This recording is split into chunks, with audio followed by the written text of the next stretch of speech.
আসসালামু আলাইকুম।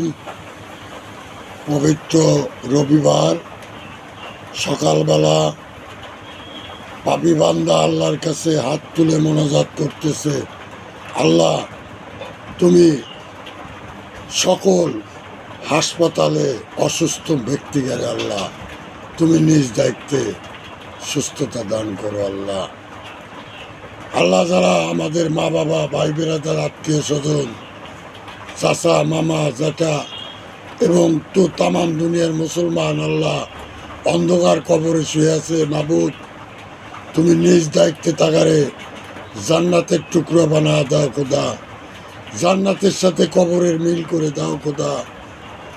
পবিত্র রবিবার আল্লাহ তুমি বলছো সকালবেলা যে কোনো কথা বলে তোমার দরবারে কবুল হয়, তাই আল্লাহ মুসলমানের হেফাজত করো খোদা।